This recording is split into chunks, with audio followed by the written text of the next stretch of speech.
Hello नमस्कार साथियों, आप सभी का स्वागत है इस सेशन में। तो आप लोग जल्दी जल्दी से जुड़ जाइए। तो जैसे कि मैं आप सबको बतला देना चाहता हूं कि जो आरपीएफ का जो आरडब्ल्यू यानी रोजगार वित्त अंकित द्वारा बुक निकाला गया है, तो हम लोग उसका जो जीएस का पोर्शन है हम लोग complete line by line complete revision करने वाले हैं। तो आप लोग को जानकारी नहीं है तो मैं आप लोग को बतला देता हूँ कि हम लोग जो है 120 तक क्वेश्चन देख चुके हैं इसके पिछले सेशन में। तो आप लोग नहीं देखे हैं तो वो देख लीजिएगा। और आज जो हम लोग देखने वाले हैं वो 21 से लेकर 40 तक क्वेश्चन रहने वाला है आज के सेशन में। तो चलिए हम लोग बिना किसी देरी के आप लोग को क्वेश्चन को स्टार्ट करते हैं। और क्वेश्चन को स्टार्ट करने से पहले मैं बता दूं कि क्वेश्चन का जो देखिए जो क्वेश्चन दिया गया है उसका व्याख्या भी दिया गया है। तो देखिए अगर 20 क्वेश्चन हम लोग करते हैं तो इनडायरेक्ट हम लोग सोच लीजिए कि 150 से 200 क्वेश्चन कर रहे हैं। लेकिन कोई आप लोग क्वेश्चन को काउंट कीजिएगा तो 20 को क्वेश्चन रहेगा। लेकिन इनडायरेक्ट देखिएगा तो हम लोग 150 से 200 क्वेश्चन पर प्रैक्टिस सेट में करेंगे। तो चलिए बिना किसी देरी के हम लोग क्लास को स्टार्ट करते हैं। तो यहाँ तक आप लोगों का क्वेश्चन हो गया था तो हम लोग चलिए अगले क्वेश्चन से स्टार्ट करते हैं। तो पहले यहाँ से क्वेश्चन पढ़िए। क्वेश्चन नंबर 21 से पर निम्नलिखित में से कौन पाल साम्राज्य का संस्थापक था? तो आप लोग को बतलाना है इनमें से कौन पाल साम्राज्य का संस्थापक था। तो आप सभी को पता होगा कौन सा, तो गोपाल। पाल साम्राज्य का संस्थापक गोपाल हो जाएगा, यानी ऑप्शन नंबर बी हो जाएगा। तो चलिए इसका व्याख्या हम लोग देख लेते हैं। तो व्याख्या में देखिएगा, पहला व्याख्या में पाल साम्राज्य का संस्थापक गोपाल था। तो ये तो हम लोग क्वेश्चन में देख लिए। और पाल साम्राज्य का संस्थापक गोपाल एक कुशल प्रशासक था। तो आप लोग ये भी याद रखिएगा, ये क्या था, तो कुशल प्रशासक था। तो ये बात भी आप लोग को नोट डाउन कर लेना है। इसके बाद आप लोग देखिएगा अगला पॉइंट कर रहा है ये पाल साम्राज्य का उदय जो हुआ था ये 8वीं शताब्दी में हुआ था। ये बात को भी आप लोग नोट डाउन कर लीजिएगा। अगला पॉइंट है पाल साम्राज्य के शासक जो था बौद्ध धर्म का पालन करते थे। तो ये बात भी आप लोग याद रखिएगा, जो पाल साम्राज्य के संस्थापक था वो शासक था वो बौद्ध धर्म का पालन करते थे। तो ये बात भी आप लोग याद रखिएगा। अगला पॉइंट है पाल साम्राज्य के शासक जो धर्मपाल ने विक्रमशिला विश्वविद्यालय की स्थापना की थी। तो ये बात भी आप लोग याद रखिएगा। पाली वंश के साम्राज्य के शासक थे कौन? धर्मपाल थे। और विक्रमशिला जो विश्वविद्यालय आप लोगों ने सुना होगा इसका नाम, तो इसका संस्थापक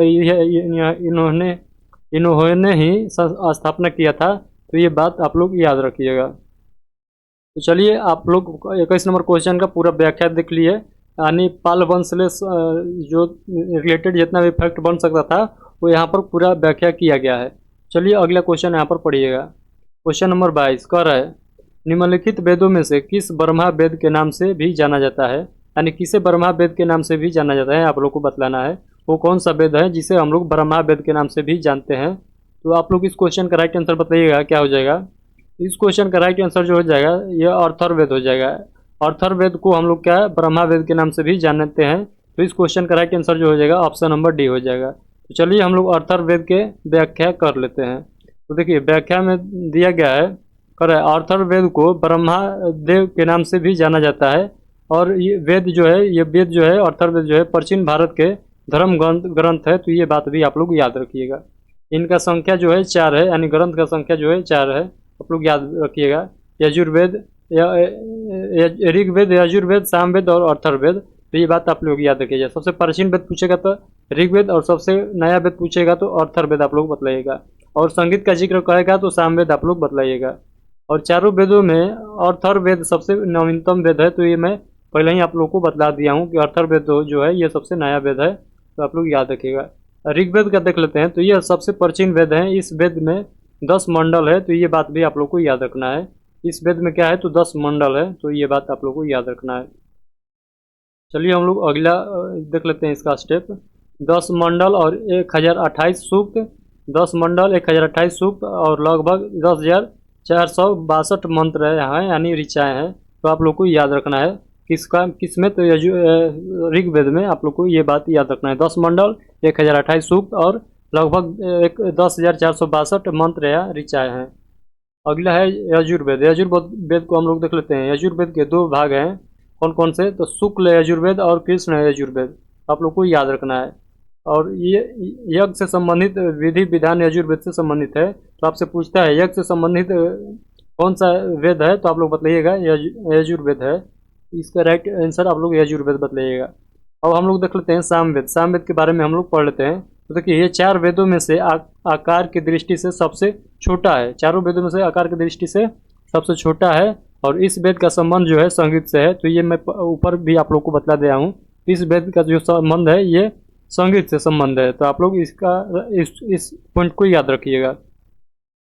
तो चलिए अगला क्वेश्चन आप लोग बतलाइएगा। क्वेश्चन नंबर 23 से रत्नावली प्रियदर्शिका और आनंद नागानंद के रचयिता कौन थे? तो आप लोग को बतलाना है। इस क्वेश्चन का राइट आंसर क्या हो जाएगा? तो हर्ष हो जाएगा, यानी हर्ष इस क्वेश्चन का राइट आंसर हो जाएगा। तो चलिए हम लोग इसका व्याख्या देख लेते हैं। तो देखिए इसका व्याख्या में देखिएगा क्या कह रहा है। तो देखिए रत्नावली प्रियदर्शिका और नागानंद के रचयिता जो है हर्ष थे, और हर्ष जो है हर्ष बाणाभट्ट के दरबार में कवि थे। तो ये बात भी आप लोग याद रखना है। हर्ष जो था वो किसके दरबार में कवि था? तो बाणाभट्ट के दरबार में कवि थे। कौन? हर्ष। और रत्नावली और प्रियदर्शिका और नागानंद रचनाओं की भाषा जो था, यानी किस भाषा में इस रचा गया था? तो आप लोग संस्कृत भाषा बतलाइएगा। अगला पॉइंट देखिएगा, हर्ष उत्तर भारत का एक महान शासक था। ये पॉइंट भी आप लोग को याद रखना। हर्ष उत्तर भारत का एक महान शासक था, ये पॉइंट भी आप लोग याद रखिएगा। और हर्ष के साम्राज्य की राजधानी जो था, हर्ष के साम्राज्य की राजधानी क्या था? कनौज थी। तो ये बात भी आप लोग को याद रखना है। ये बात को आप लोग नोट डाउन अभी कीजिए कि जो हर्ष के साम्राज्य की राजधानी थी जो क्या थी? कनौज थी। तो आप लोग को ये पॉइंट याद रखना है। और हर्ष का संबंध जो था वो पुष्य भूमि या वर्धन जिसे कहा जाता है वंश से था। तो आप लोग याद रखिएगा, वर्धन वंश से था इनका संबंध। अगला क्वेश्चन देखिएगा। अगला क्वेश्चन कर रहा है तंजावुर में बृहदेश्वर मंदिर किस वंश के वास्तुकारों की सबसे बड़ी उपलब्धि है? तो इस क्वेश्चन का राइट आंसर आप लोग क्या बतलाइएगा? तो इस क्वेश्चन का राइट आंसर बतलाइएगा चोल वंश से संबंधित है ये। तो आप लोग इसका right answer option number C बतलाइएगा। तो चलिए इसका हम लोग व्याख्या देख लेते हैं। तो व्याख्या में देखिए कर है तंजावुर में बृहदेश्वर मंदिर जो है चोल वंश के वास्तुकारों की सबसे बड़ी उपलब्धियां है। तो ये बात भी याद रखिएगा। अगला पॉइंट देखिएगा इसका व्याख्या में कर है बृहदेश्वर मंदिर का निर्माण जो हुआ था चोल वंश के शासक राजा राम चोल ने करवाया था। तो ये पॉइंट को आप लोग नोट डाउन कीजिए।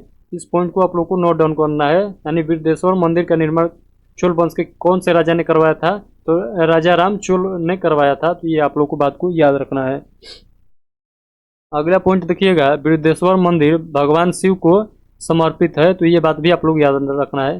पूछ लेता है कि बृहदेश्वर मंदिर जो राजा राम चोल वंश के शासक ने करवाया था, ये मंदिर जो है बृहदेश्वर मंदिर किस भगवान को समर्पित है? तो भगवान शिव को समर्पित है। तो आप लोग इस क्वेश्चन का राइट आंसर बतलाइएगा, शिव भगवान को समर्पित है। अगला पॉइंट देखिएगा, तंजावुर में स्थित बृहदेश्वर मंदिर को चोल शासक राजा राम चोल के नाम पर राजराजेश्वर मंदिर का नाम भी दिया गया। तो आप लोग ये बात भी याद रखिएगा। अगला देखिएगा पॉइंट, इसी क्वेश्चन का अगला पॉइंट है कर है बृहदेश्वर मंदिर द्रविड़ शैली में निर्मित है। तो आप लोग उससे शैली भी पूछ लेता है। जो बृहदेश्वर मंदिर है ये द्रविड़ इलाका में है, तो द्रविड़ शैली से बनेगा। ये तो आप लोग जानते हैं, अधिकांश इसी शैली से बनेगा। और वर्ष 1987 ईस्वी में इस मंदिर को यूनेस्को की विश्व विरासत सूची में शामिल किया गया। तो ये बात को आप लोग अभी नोट डाउन कीजिए अपने नोटबुक में, क्योंकि ये बहुत इंपॉर्टेंट क्वेश्चन बन जाएगा। अगर आप लोग को कह देगा यूनेस्को के से बात विरासत सूची में शामिल किया गया था, तो आप लोग को इस क्वेश्चन को नोट डाउन कर लेना है, क्योंकि इसको 1987 में विश्व धरोहर में शामिल कर लिया गया, विश्व धरोहर विरासत में इसे शामिल कर लिया गया था। अगला क्वेश्चन है जैन धर्म के अंतिम तीर्थंकर कौन थे? तो आप लोग को सभी को पता होगा। इसका राइट आंसर क्या हो जाएगा? तो आप सभी को पता है होगा महावीर स्वामी हो जाएगा जैन धर्म के अंतिम तीर्थंकर। तो इस क्वेश्चन का right answer option number A हो जाएगा। चलिए हम लोग इसका व्याख्या देख लेते हैं। जैन धर्म के अंतिम तीर्थंकर महावीर स्वामी थे। तो आप लोग इनका काउंट कीजिएगा, यानी नंबर से पूछ लेगा कि कौन से नंबर के थे महावीर स्वामी। आप लोग को बतलाना है कौन से नंबर के थे। तो आप लोग बताइएगा 10वें नंबर के थे जैन धर्म के ये तीर्थंकर। तो चलिए इस क्वेश्चन का राइट आंसर आप लोग का हो जाएगा महावीर स्वामी। तो इसका व्याख्या हम लोग देख लेते हैं। ऋषभ देव, पहला क्वेश्चन हम लोग ऋषभ देव से देख सकते हैं। कर है जैन धर्म के प्रथम तीर्थंकर थे कौन? ऋषभ देव। तो देखिए हम क्वेश्चन जो करा रहे हैं ना, ये क्वेश्चन में एक क्वेश्चन तो है, लेकिन इनडायरेक्ट हर क्वेश्चन में 10 क्वेश्चन है। तो आप लोग सोच सकते हैं 20 क्वेश्चन कराया है, तो 10 से इंटू की 10 से मल्टीप्लाई कीजिएगा तो हो जाएगा 200 क्वेश्चन। तो 20 क्वेश्चन में हम लोग इनडायरेक्ट 200 क्वेश्चन देख रहे हैं। तो आप लोग यहाँ से अनुमान लगा सकते हैं, क्योंकि एक क्वेश्चन आ रहा है तो मैं उसका पूरा ऑपरेशन कर देता हूँ यहाँ पर, तो आप लोग देख सकते हैं। तो चलिए हम लोग इसके आगे के पॉइंट को पढ़ लेते हैं। उसके बाद है आनंदनाथ के बारे में हम लोग देख लेते हैं। 2 नंबर पर देखिएगा आनंदनाथ जो थे जैन धर्म के 14वें तीर्थंकर थे। तो आप लोग ये बात भी याद रखिएगा। वहाँ पर मैं बता दिया हूँ, थोड़ा सा मिस्टेक आप लोग सुधार लीजिएगा। जो महावीर स्वामी थे वो 24वें नंबर के जैन धर्म के तीर्थंकर थे। तो आप लोग 24वें कर लीजिएगा। मुझको लग रहा है कि मैं आप लोग को 10वां बतला दिया हूँ, तो अगर बतला दिया हूँ 10वां तो आप लोग 24वां कर लीजिएगा। और पार्श्वनाथ जो है ये जैन धर्म के 23वें तीर्थंकर थे। तो आप लोग ये इस बात को भी आप लोग ध्यान रखिएगा। अगला क्वेश्चन है क्वेश्चन नंबर 26, आप लोग पढ़िएगा। प्रसिद्ध सांची स्तूप कहाँ स्थित है? तो आप लोग को सभी लोगों को पता होगा कि सांची स्तूप कहाँ पर स्थित है, किस राज्य में स्थित है। तो आप सभी को पता होगा कहाँ पर है, तो मध्य प्रदेश में है। सांची स्तूप जो है मध्य प्रदेश में स्थित है। तो हम लोग व्याख्या देख लेते हैं। व्याख्या देखिएगा, कह रहा है प्रसिद्ध सांची स्तूप मध्य प्रदेश में स्थित है। सांची स्तूप का निर्माण जो है सम्राट अशोक ने 3री शताब्दी में करवाया था। ये बात भी आप लोग याद रखिएगा।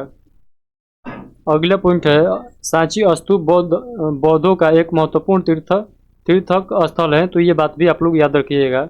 और सांची स्तूप को महान स्तूप के नाम से भी जाना जाता है।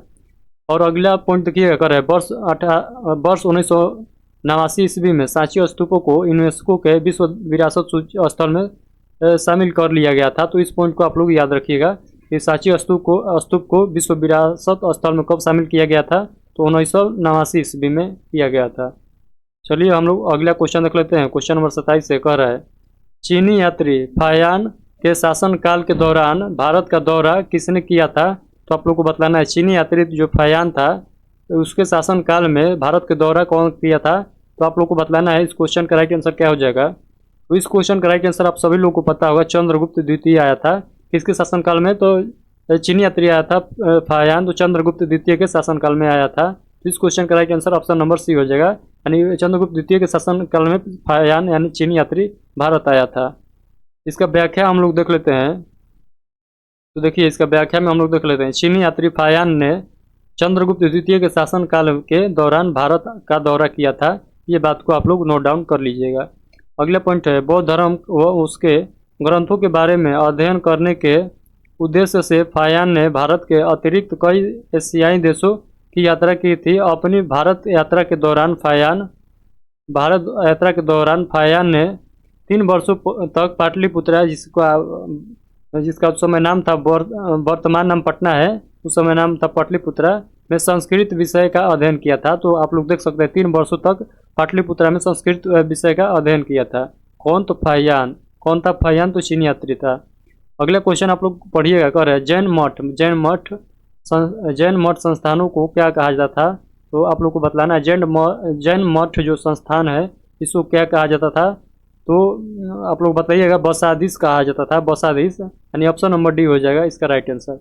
जैन मठ संस्थानों को बसादीस कहा जाता था, ये बात आप लोग को याद रखना है। अगला पॉइंट देखिएगा, कर रहा है बसादीस जो था जैन धर्म के अनुयायियों के लिए पूजा का स्थान होता था। ये बात आप लोग को याद करना है। यह मुख्यतः कर्नाटक राज्यों में स्थित है। तो आप लोग ये बात भी याद रखिएगा। बसादीस जो है जैन धर्म में हुए तीर्थंकरों के मंदिर होते हैं। तो ये बात भी आप लोग याद रखिएगा। अगला क्वेश्चन है क्वेश्चन नंबर 29 क्वेश्चन नंबर पढ़िए और इसका आंसर बताइए आप लोग। इस क्वेश्चन का राइट आंसर आप लोग बताइएगा। निम्नलिखित विकल्पों में से गलत जोड़ी का चयन करना है। तो इसमें से आप लोग को बतलाना है कौन से शासक जो है किस साम्राज्य से संबंधित है। 3 साम्राज्य इसमें शाही दिया गया है और उसका सही राजा दिया गया है। एक जो है इसमें गलती दिया गया है। तो आप लोग को बतलाना है कौन सा वो हो जाएगा। तो आप लोग को बतलाना है कौन सा इसका राइट आंसर हो जाएगा। तो देखिए जो बिंबिसार यानी ऑप्शन नंबर बी जो हो जाएगा इस क्वेश्चन का राइट आंसर हो जाएगा। जो बिंबिसार है ये हर्यक वंश से संबंधित है। यहाँ पर गुप्त वंश दिया है तो ये नहीं होगा। तो यहाँ पर क्या कीजिएगा, हर्यक वंश कीजिएगा। जो बिंबिसार थे वो हर्यक वंश से संबंधित है। तो इसका right answer option number B हो जाएगा, यानी इसी में गलती लिखा गया है। तो आप लोग देख सकते हैं। जबकि चंद्रगुप्त को जानते हैं, चंद्रगुप्त मौर्य वंश से संबंधित है, और राजाराम जो है चोल वंश से संबंधित है, अभी हम लोगों ने ऊपर पढ़ा है। और कनिष्ठ जो है ये कुषाण वंश से संबंधित है। तो ये तीनों सही है, लेकिन बिंबिसार जो है ये हरेक वंश से संबंधित है, तो ये गलती हो जाएगा। इसका व्याख्या हम लोग देख लेते हैं। देखिए कर है बिंबिसार का संबंध जो है हरेक वंश से है, देखिए यहाँ पर भी लिखा है। और चंद्रगुप्त का संबंध जो है मौर्य वंश से है, तो ये बात भी आप लोग याद रखिएगा। और राजाराम का संबंध जो है चोल वंश से, और कनिष्ठ का संबंध जो है कुषाण वंश से है। तो आप लोग ये बात को नोट डाउन कर लीजिएगा। चलिए हम लोग इसके बाद के क्वेश्चन को देख लेते हैं। क्वेश्चन नंबर कितना था? 29 था। तो चलिए हम लोग 30 नंबर क्वेश्चन देख लेते हैं। यहाँ पर देखिएगा क्वेश्चन नंबर 30 लिखा है, कह रहा है भारत में वैदिक काल की अवधि कब तक चली थी? तो आप लोग को बतलाना है भारत में जो वैदिक काल का टाइम पीरियड था कब से कब तक था, कब से कब तक था। तो आप लोग को बतलाना है। इस क्वेश्चन का राइट आंसर 1500 से 600 ईसा पूर्व। वैदिक कालों को दो भागों में बांटा जाता है, ऋग वैदिक काल और उत्तर वैदिक काल। तो आप लोग यहाँ से पढ़ सकते हैं। तो देखिए ऑप्शन नंबर ए जो है इसका राइट आंसर हो जाएगा। तो चलिए हम लोग इसका व्याख्या देख लेते हैं। तो चलिए हम लोग इसका व्याख्या देख लेते हैं। कह रहा है व्याख्या में देखिए, अगर भारत में वैदिक काल की अवधि वर्ष जो है 1500 से 600 ईसा पूर्व तक मानी जाती है, और वैदिक काल को वैदिक युग भी कहा जाता है। तो ये बात को भी आप लोग याद रखिएगा। भारत में वैदिक काल की शुरुआत जो हुई थी वो सिंधु घाटी सभ्यता के बाद हुई थी। ये पॉइंट को भी आप लोग याद रखिएगा। अगला पॉइंट कह रहा है वैदिक काल को दो भागों में बांटा गया था। तो कौन कौन से? तो पहले ही मैं आप लोग को बतला दिया हूँ, ऊपर में भी बतला दिया हूँ कि पूर्व वैदिक काल या ऋग वैदिक काल कहा जाता था, और एक उत्तर वैदिक काल। इसका अवधि जो था 1500 से 1000 ईसा पूर्व यानी बीसी हो जाएगा, और जो उत्तर वैदिक काल का अवधि है ये 1000 से 600 बीसी हो जाएगा, यानी ईसा पूर्व हो जाएगा। तो ये सब पॉइंट को आप लोग को याद रखना है। देख सकते हैं आप लोग हम लोगों ने 10 क्वेश्चन में कम से कम 100 प्लस क्वेश्चन कर चुके हैं अभी तक। तो चलिए हम लोग अगला क्वेश्चन देख लेते हैं। अगला क्वेश्चन है क्वेश्चन नंबर 31 से, कर आर्य संस्कृति के सर्वोच्च काल में गंगा घाटी के जनपद जो संख्या डैश डैश थे महाजनपद बन गए थे। तो आप लोग को बतलाना है वो कितने संख्या था। तो इस क्वेश्चन का राइट आंसर आप लोग बताइएगा। 16 संख्या थे, यानी जनपद जो संख्या में 16 थे, 16 जनपद थे। तो आप लोग इस क्वेश्चन का राइट आंसर बतलाइएगा 16, जिससे बनाकर ये महाजनपद बन गया था, 16 जनपद मिलकर। इसे भी आप लोग को याद रखना है। इसका व्याख्या हम लोग देख लेते हैं।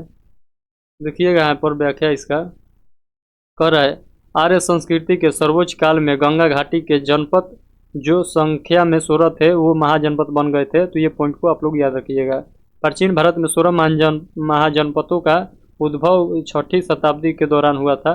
ये पॉइंट भी आप लोग याद रखिएगा।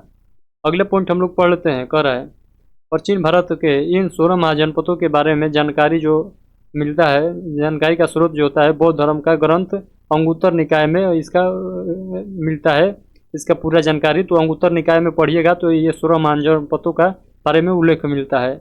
और अगला पॉइंट है प्राचीन भारत के 16 महाजनपदों निम्नलिखित है। तो देख लीजिए 16 महाजनपद का नाम भी यहाँ पर जिक्र कर दिया गया है। तो आप लोग देख सकते हैं 16 महाजनपद में आप लोग देख लीजिए अंग था, मगध था, काशी था, वज्जी था, और बतस्य था, अवंती था, कौशल था, पंचाल था, मल था, करु था, चेदी था, कम्बोज था, और मत्स्य था, सूरसेन था, गंधार था, और अस्मक था। तो ये 16 महाजनपद है। तो आप लोग इसे एक नज़र में देख जरूर लीजिएगा, इसमें से कुछ आप लोग याद भी कर लीजिएगा। चलिए हम लोग अगला क्वेश्चन को देख लेते हैं। अगला क्वेश्चन क्वेश्चन नंबर 32, 6ठी शताब्दी ईसा पूर्व के प्रारंभ में भगवान महावीर का जन्म निम्नलिखित में से किस स्थल पर हुआ था। तो आप लोग को सभी लोगों को पता होगा भगवान महावीर का जन्म जो हुआ था ये पाटलिपुत्रा जो वर्तमान में पटना है यहाँ पर इनका जन्म हुआ था। तो आप लोग इस क्वेश्चन का right answer option number B बतलाइएगा। चलिए हम लोग इसका व्याख्या देख सकते हैं।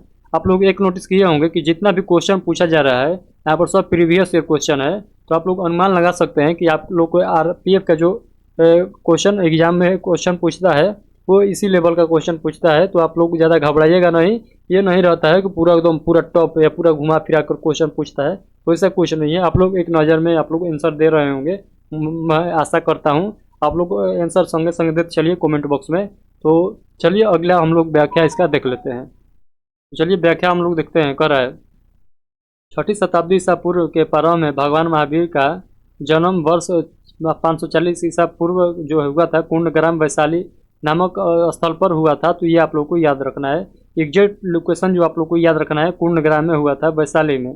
लेकिन ऑप्शन के अनुसार आप लोग कहाँ में बतलाइएगा, पटना बतलाइएगा, पाटलिपुत्रा में हुआ था। तो ये बात भी आप लोग को याद रखना है, एग्जैक्ट लोकेशन भी आप लोग को याद रखना है। अगला है, भगवान महावीर स्वामी जैन धर्म के अंतिम तीर्थंकर थे। तो ये बात आप लोग पहले भी जान चुके हैं, जो 24 नंबर के तीर्थंकर थे, तो आप लोग जान चुके हैं।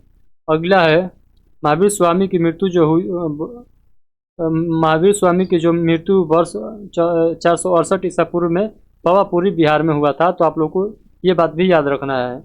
तो इनका मृत्यु जो हुआ था पावापुरी में, और जन्म जो हुआ था वैशाली में हुआ था। तो ये बात को आप लोग को याद रखना है। और अगला क्वेश्चन आप लोग यहाँ से पढ़िएगा। चलिए अगला क्वेश्चन नंबर 33 पढ़िए। कह रहा है, मिलिंद पनहो में बौद्ध धर्म से जुड़ी सवालों का जवाब किसने दिया था? तो आप लोग को बतलाना है इस क्वेश्चन का राइट आंसर। तो इस क्वेश्चन का राइट आंसर बतलाना है, कौन था वो व्यक्ति।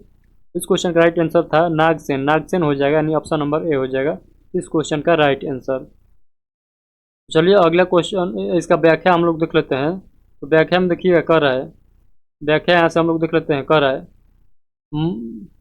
मिलिंद पनहो जो है बौद्ध धर्म में से जुड़े सवालों का जवाब नागसेन ने दिया था। और मिलिंद पनहो जो है एक बौद्ध ग्रंथ है जो पाली भाषा में रचित हैं, और इसमें मिलिंद तथा नागसेन के मध्य बौद्ध मत पर हुई वार्तालाप वर्णित है। तो आप लोग देख सकते हैं, इस पॉइंट को आप लोग याद रखिएगा। अगला पॉइंट है, दूसरा तमिल संगम जो हुआ था निम्न में से किस स्थान पर संपन्न हुआ था? तो दूसरा तमिल संगम यहाँ हुआ था। तो आप लोग को बतलाना है इस क्वेश्चन का राइट आंसर। क्वेश्चन नंबर 34 है। इस क्वेश्चन का राइट आंसर आप लोग बताइएगा।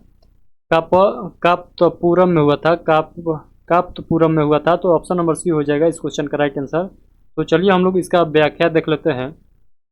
व्याख्या में देखिए, कर रहा है, दूसरा तमिल संगम जो हुआ था कापतपुरम में स्थान पर संपन्न हुआ था, और प्राचीन भारत में दक्षिण भाग में 3 संगम आयोजित किए गए थे। इन्हों को तमिल कवियों का समागम भी कहा जाता था। तो ये बात भी आप लोग को याद रखना है। अगला पॉइंट पढ़िएगा। कर है, तमिल व्याकरण ग्रंथ लोकापियम सॉरी थोड़ा ज़्यादा पढ़ने में थोड़ा गड़बड़ पढ़ा जा रहा है, तो आप लोग इग्नोर कर दीजिएगा इस बात को। आप लोग अपने सही ढंग से पढ़िएगा। कर रहा है, तमिल व्याकरण ग्रंथ तोलाकापियम का संबंध तमिल कवियों के दूसरे समागम से है। तो आप लोग ये बात को याद रखिएगा। अगला है, पहला तमिल संगम जो हुआ था तथा तीसरा तमिल संगम मदुरई स्थान पर संपन्न हुआ था। देखिए मदुरई में क्या हुआ था, पहला और तीसरा संगम हुआ था। तमिल संगम जो हुआ था पहला और तीसरा, वो मदुरई में हुआ था। तो ये बात को याद रखना है। चलिए हम लोग अगला क्वेश्चन को देख लेते हैं। अगला क्वेश्चन देखिएगा, क्वेश्चन नंबर 35 से। कर है, प्रसिद्ध यात्री फायान का संबंध किस देश से है? तो आप लोग को बतलाना है। फायान जो आया था, आप लोग सभी को पता होगा, अभी अभी हम लोग ऊपर के क्वेश्चन में पढ़े हैं। फायान जो था ये चीनी यात्री था। तो आप लोग इसे भी याद रखिएगा। प्रसिद्ध यात्री फायान का संबंध चीन देश से है, और फायान भारत चंद्रगुप्त विक्रमादित्य के शासनकाल में आया था। ये बात भी आप लोग को ऊपर के क्वेश्चन में आप लोग पढ़ चुके हैं। तो आप लोग इसे एक बार भी अभी देख लीजिए खाली बस। अगला पॉइंट है, फायान भारत आने वाला प्रथम चीनी यात्री था, और फायान बौद्ध धर्म का अनुयायी था। अपनी भारत यात्रा के दौरान फायान 6 वर्षों तक यहीं रहा और 3 वर्ष तक यहाँ पर अध्ययन किया था। तो आप लोग को बतलाना है, पाटलिपुत्र में संस्कृत विषय के लिए अध्ययन किया था। फायान बौद्ध धर्म तथा उनके ग्रंथों के बारे में अध्ययन करने के उद्देश्य से भारत आया था। तो ये बात भी आप लोग को याद रखना है। अगला क्वेश्चन है, क्वेश्चन नंबर 36 से। कह रहा है, बुद्ध का वास्तविक नाम क्या था? तो आप लोग को बतलाना है। बुद्ध का वास्तविक नाम आप सभी लोग पता होगा, आप सभी लोग को सिद्धार्थ था, यानी बुद्ध भगवान का वास्तविक नाम सिद्धार्थ था। तो चलिए हम लोग बौद्ध के बारे में थोड़ा सा यहाँ पर देख लेते हैं व्याख्या। ऐसे तो हम लोग काल के क्लास में बौद्ध धर्म से रिलेटेड सभी क्वेश्चन कर चुके हैं, तो यहाँ पर भी अगर व्याख्या है तो हम लोग थोड़ा सा देख लेते हैं एक नज़र में। कर रहा है, बौद्ध का वास्तविक नाम था सिद्धार्थ, यानी बौद्ध भगवान का वास्तविक नाम सिद्धार्थ था। और गौतम बुद्ध का जन्म जो हुआ था वर्ष 563 ईसा पूर्व में लुम्बिनी कपिलवस्तु नेपाल में हुआ था। तो ये पॉइंट को आप लोग याद रखना है। अगला पॉइंट पढ़िएगा। अगला पॉइंट पढ़िएगा, गौतम बुद्ध के पिता का नाम आप लोग बताइएगा। सुधोधन था। गौतम बुद्ध के पिता का नाम सुधोधन था तथा माता का नाम था माया देवी। और अगला पॉइंट है, चना गौतम बुद्ध का प्रमुख सारथी तथा सेवक था। तो आप लोग ये बात भी याद रखिएगा। चाणक्य कौन था? तो गौतम बुद्ध का प्रमुख सारथी और सेवक था। अगला है कंथक गौतम बुद्ध का घोड़ा था। तो कंथक किसका नाम था? तो गौतम बुद्ध का घोड़ा का नाम था कंथक, और उनके प्रिय साथी का नाम था चन्ना। ये बात भी आप लोग याद रखिएगा। अगला क्वेश्चन नंबर 37 आप लोग पढ़िए। कह रहा है जैन अवेस्ता। जैन अवेस्ता जो है किस धर्म से संबंधित है ग्रंथ है? तो आप लोग सभी लोगों को पता होगा, ये पारसी धर्म से संबंधित जैन अवेस्ता ग्रंथ है। और जैन अवेस्ता पारसी धर्म से संबंधित पवित्र ग्रंथ है, ये बात भी आप लोग याद रखिएगा। और ईसाई धर्म से संबंधित पवित्र ग्रंथ जो है वह ग्रंथ जो है बाइबल है, तो ये बात भी आप लोग याद रखिएगा। जैन अवेस्ता जो है पारसी धर्म से संबंधित है, और बाइबल जो है ये किससे संबंधित है? तो ईसाई धर्म से। और सिख धर्म से संबंधित ग्रंथ जो है गुरु ग्रंथ साहिबा जो है ये हो जाएगा सिख धर्म से संबंधित ग्रंथ। और इस्लाम धर्म से संबंधित धर्म जो हो जाएगा ग्रंथ जो हो जाएगा वो कुरान हो जाएगा। तो चारों धर्म से आप लोग संबंधित देख सकते हैं ग्रंथ कौन कौन सा हो जाएगा। तो आप लोग सभी लोग ये इस ग्रंथ को याद रखिएगा। तो चलिए हम लोग अगला क्वेश्चन देख लेते हैं। अगला क्वेश्चन है पार्श्वनाथ जो एक क्षत्रिय और बनारस के राजा अश्वसेन के पुत्र थे, वह कौन से जैन तीर्थकर थे? तो आप लोगों को बताना है नंबर से कौन से नंबर के तीर्थकर थे जैन धर्म का। तो आप सभी को पता होगा 23वें तीर्थकर थे पार्श्वनाथ, और उसके बाद महावीर स्वामी आए थे। तो आप लोग ये बात को ही आप लोग याद रखिएगा। पार्श्वनाथ जो एक क्षत्रिय और बनारस के राजा अश्वसेन के पुत्र थे, ये 23वें जैन तीर्थकर बने। और जैन धर्म के पहले तीर्थकर ऋषभदेव थे, और जैन धर्म के दूसरे तीर्थकर अजितनाथ थे, और जैन धर्म के 24वें तीर्थकर महावीर स्वामी थे। तो ये बात भी आप लोगों को याद रखना है। इतना आप लोग याद रखिएगा, ये आप लोग जैन धर्म से एवॉव है। अगला क्वेश्चन है क्वेश्चन नंबर 39 है, जो कि आज का प्रैक्टिस सेट का सेकंड लास्ट क्वेश्चन है। ये क्वेश्चन देखिए, गौतम बुद्ध के निम्नलिखित उपदेशों में से किसे अग्नि उपदेश के रूप में जाना जाता है? तो आप लोग इस क्वेश्चन का राइट आंसर क्या बताइएगा? आदित्य पर्याय सूत्र। आदित्य पर्याय सूत्र को हम इस क्वेश्चन का राइट आंसर हो जाएगा। इसका व्याख्या हम लोग देख लेते हैं। चलिए व्याख्या इसका देख लेते हैं। गौतम बुद्ध के आदित्य पर्याय सूत्र उपदेश को अग्नि उपदेश के रूप में जाना जाता है। इस उपदेश को गौतम बुद्ध ने इंद्रियों तथा मन से और वैराग्य के माध्यम से दुख से मुक्त का उपाय बताया था। तो आप लोग को ये बात याद रखना है। और चलिए हम लोग लास्ट क्वेश्चन आज का देख लेते हैं। लास्ट क्वेश्चन देखिएगा, कह रहा है बुद्ध चरित्र नामक महाकाव्य किसने लिखा है? तो बुद्ध चरित्र जो नामक महाकाव्य लिखा गया है, ये किसके द्वारा लिखा गया है? तो अश्वघोष। ये क्वेश्चन आप लोग को याद रखिएगा, ये क्वेश्चन बहुत इंपॉर्टेंट क्वेश्चन है। ये तो सभी क्वेश्चन इंपॉर्टेंट है, क्योंकि आप लोग का प्रीवियस ईयर क्वेश्चन में पूछा हुआ क्वेश्चन है, जो रेलवे का किसी न किसी एग्जाम में पूछा हुआ क्वेश्चन है। तो आप लोग देख सकते हैं। तो इस क्वेश्चन का राइट आंसर आप लोग याद रखिएगा अश्वघोष, यानी ऑप्शन नंबर डी। इसका व्याख्या हम लोग देख सकते हैं। तो व्याख्या देख लीजिएगा, कह रहा है बुद्ध चरित्र नामक महाकाव्य अवघोष ने लिखा था। ये बात आप लोग याद रखिएगा। कह रहा है अवघोष कनिष्ठ के दरबार में राज कवि थे। तो आप लोग ये बात भी याद रखिएगा। अश्वघोष ने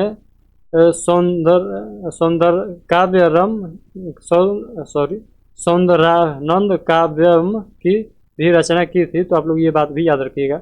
और अगला है नागार्जुन कनिष्ठ के समकालीन थे, और नागार्जुन को हम लोग देख लेते हैं। और इसके बाद आप लोग का व्याख्या क्या है? तो नागार्जुन को क्या कह रहा है? तो देखिएगा, नागार्जुन को माध्यमिक मत एवं शून्यवाद का प्रवर्तक माना जाता है। तो ये आप लोग पॉइंट को याद रखिएगा। तो देखिए, आई होप कि आप लोग को जो पूरा पॉइंट है आप लोग को याद स्टेप बाय स्टेप आप लोग को क्लियर होता चला जा रहा होगा। देख लिए, यही बुक है जो हम लोग पूरा रिवीजन कर रहे हैं। किसका बुक है? तो आप लोग सभी को मैं बतला दूँ, अगर जिन लोगों को पता नहीं है। तो ये जो बुक है ये हमारे अंकित भाटी सर का है, यानी रोजगार विथ पब्लिकेशन का ये बुक है। तो आप लोग देख सकते हैं इसका जो यहाँ पर देख सकते हैं, हम लोग जो पहला चैप्टर पढ़ चुके हैं हम लोग। जो देखिए यहाँ पर आरपीएफ कांस्टेबल एंड एसआई के लिए ये बुक है। तो आप लोग देख सकते हैं यहाँ पर। तो आई होप कि आप लोग को जो है पूरा क्वेश्चन समझ में आ गया होगा। और आप लोग चाहते हैं कि आरपीएफ कांस्टेबल और एसआई की तैयारी कर रहे हैं, तो आप लोग को इस बुक को A to Z यानी पूरा बुक को लाइन बाय लाइन पढ़ना चाहिए और बार बार रिवीजन करना चाहिए, ताकि आप लोग को पता चलेगा कि आप लोग का एग्जाम में कैसा क्वेश्चन पूछा जाता है। तो चलिए आज के लिए हम लोग इतना ही रखते हैं। और आप लोग PDF लेना चाह रहे हैं इसका, तो मैं बता दूं आप लोग का ये PDF कहाँ मिलेगा। तो आप लोग टेलीग्राम चैनल को हमारा ज्वाइन कर लीजिए। टेलीग्राम चैनल का लिंक इस वीडियो के डिस्क्रिप्शन बॉक्स में मिल जाएगा। तो मैं वहाँ पर आप लोगों को यानी कहाँ डाल देंगे, तो टेलीग्राम चैनल पर इसका PDF हम लोग अपलोड कर देंगे, तो वहाँ से आप लोग डाउनलोड कर लीजिएगा। तो इस बुक में देखिए GS और रीजनिंग और मैथ सभी का इसमें सभी को मिलाकर ये कंप्लीट RPF के लिए जो बुक बनाया गया है। तो आप लोग देख सकते हैं हम लोग जो कवर करने वाले हैं वो GS पोर्शन वाले कवर करने वाले हैं। अगर आप लोग कहिएगा तो मैथ और रीजनिंग वाले भी हम बतला सकते हैं, तो वो वाले भी हम लोग बतला देंगे। और वो आप लोग बतलाइएगा, उसके आधार पर हम लोग उसको देखेंगे। तो चलिए आज के लिए इतना ही, स्टॉप करते हैं सेशन को।